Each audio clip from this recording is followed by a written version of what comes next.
Yeah, good day sanibonani njani. My name is Mpumelelo Kamshengu Shabalala Uchaku Dongala Mavuso Amhlophe officer nakuba kuyena.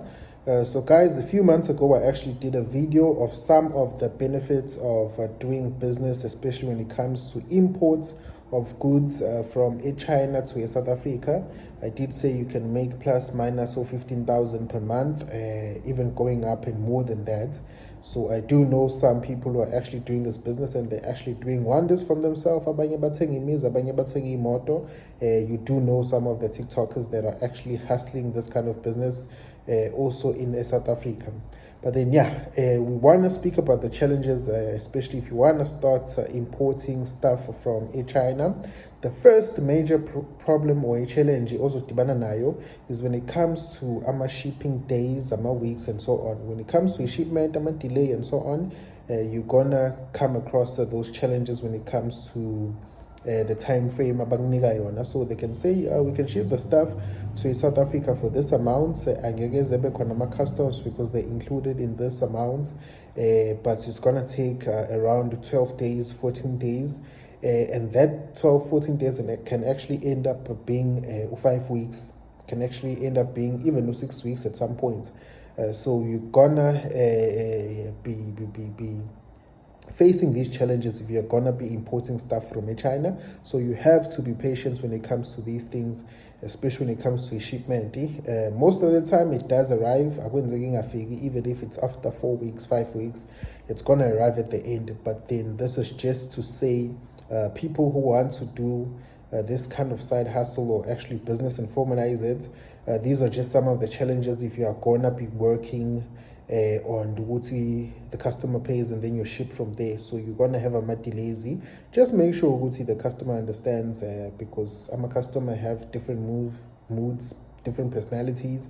They're gonna approach this in different ways. So as someone who is doing business and actually in sales, you have to understand what you're dealing with different people and they're gonna give you a different reaction. So shipping delays, that's the major one. Number two, customs in South Africa currently, they are the ones obviously abangenisa izinto and so on in South Africa. Usually that's they're gonna put delays, especially in items that are branded. Those are gonna take much longer than those that are not branded. Sometimes actually on my phone they're going in a normal way. They don't take that long. But this is another challenge. If you're gonna be shipping branded stuff or Nike or Gucci, when it comes to customs, it's going to delay in South Africa. It's not going to be as fast. Also, some of the challenges that you do embark on this journey, it's when it comes to, I remember one of the airline companies that is doing a shipment to South Africa, they had like a factory got burns in Hong Kong. So you can imagine the disaster. One, some of the people, they don't take insurance when it comes to shipping these things. Once like it happened in Hong Kong, whereby the factory caught fire because some of the batteries and cell phones delay items were destroyed on that fire. So these are just some of the challenges that you need to be aware of if you're gonna be doing this business.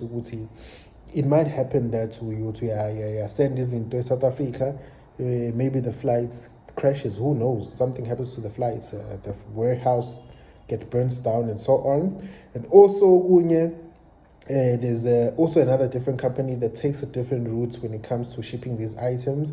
They would ship it from China to go Kenya, from Kenya to Zimbabwe, or straight to Zimbabwe, and actually take it by road from South Africa from Zimbabwe to South Africa. So sometimes when it comes to customs on the border, if they really not well documented. So these are just some of the challenges that you are gonna face when it comes to this business. So be prepared.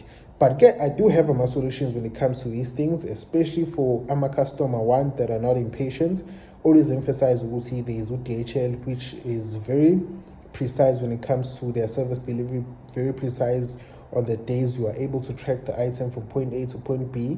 They are spot on when it comes to customs clearance and all those things. They tell you this is how much you need to pay customs, so you are well informed and precise on the service. So if ungekho impatience and you're dealing with customer impatience, always opt for DHL or FedEx. These are just some of the best shipping companies when it comes to sending goods from China to South Africa. So whether we send them a phone, whether we're sending clothes and so on, kitchen stuff and so on, these companies, they're actually going to give you a free headache. So if you know ukuthi you're also impatient as a customer, always opt for DHL. Kubantu abasuke bekudayisela izinto, just tell them I want to DHL so that you can be able to track izinto and so on. But then yeah, this is just what I wanted to say. Please do remember to like, subscribe, ask any questions regarding shipping of stuff, regarding of plugs and so on. I am a Chinese-based runner. I just help abantu get their things from China to South Africa. Mina ngizifunela idrink kuphela. Danko.